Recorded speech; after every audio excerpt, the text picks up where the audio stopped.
What is your money personality type? Every person responds to money in different ways, but how you behave when it comes to your finances can affect your bottom line. Some people save money, while others spend it. As a general rule, saving money is better than spending it. But when it comes to your finances, that's not always true. How you handle money in different scenarios can affect how much money you end up with at the end of the month. In this video, we will discuss 5 different money personalities and how they can affect your bottom line. We will also provide some strategies that will help you better understand your money personality, which can help you decide how best to spend, save and invest. Make sure to leave a comment below letting us know what your personality type is, and if this video has helped you understand yourself better in terms of financial behaviour. Let's start. The 5 money personality types. You might not know what your money personality is, but different traits can be grouped into clear categories. Although this subject has been looked at in various ways, many people can identify with parts of several money personality profiles. Like all personality types, your money personality is a generalization of how you make decisions that affect what you buy and how much you save. It can be tough to find the right type of behaviour for a given profile. Instead, start with your habits and see which one best suits you. Big spenders.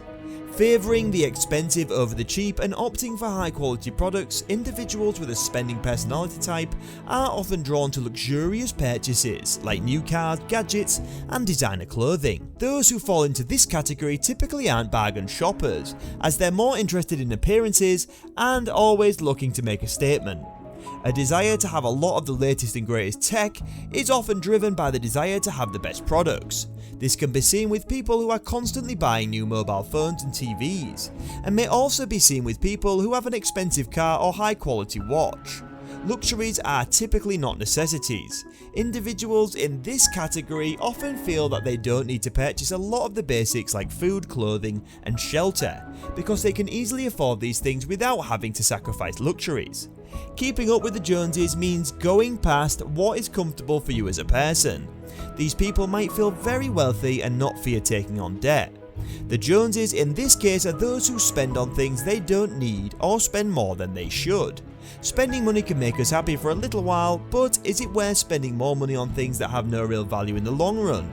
Before spending any money on anything, stop to consider how much you'll really be using it. If you can't see yourself making a lot of use out of it, then why bother purchasing it in the first place? An expense control strategy would be to purchase only the things that you need. When you invest your energy into saving, you are often able to think about the future in a new way. You can choose slower, steadier profits, or take more risks and make higher payoffs. If you're really looking for a challenge, try scaling back and see how you do. Savers. Savers are the opposite of big spenders. They typically invest a lot of time and energy into saving money, because they view it as a key part of their future. Savers typically have a lot more money in their savings account.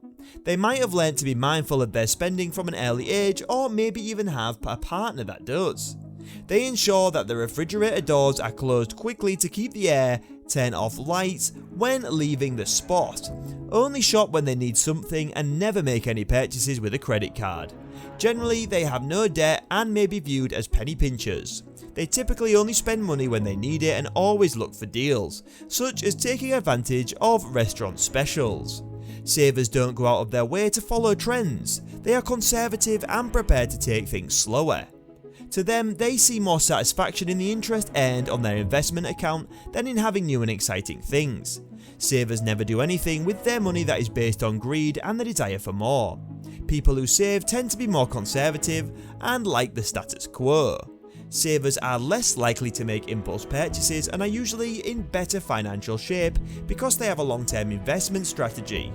They also enjoy contributing to charity because it's tax deductible, which can help reduce the tax bill.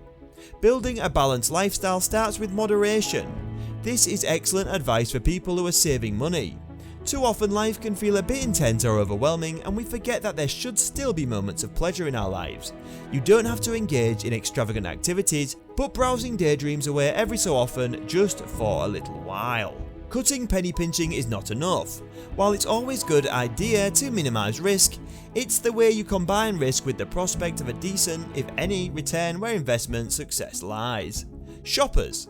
As enticing as stores are, and as much as they play up on our emotions, typically the act of spending money feels good, and shoppers often feel a sense of satisfaction.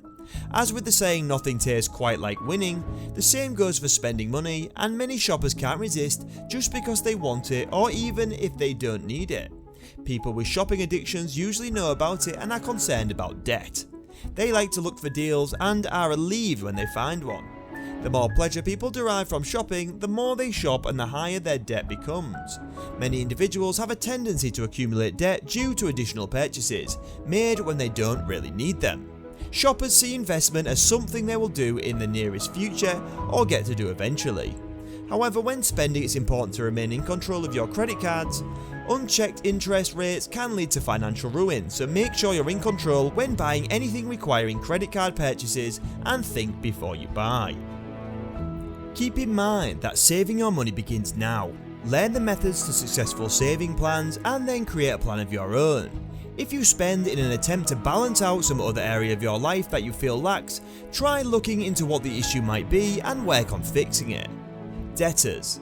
Debtors don't really spend much time thinking about their money, which can lead them to lose control of their finances. When they shop, they're not looking to make an emotional statement or entertain themselves. They simply don't care about what they're spending and don't tend to keep tabs on how much money goes where.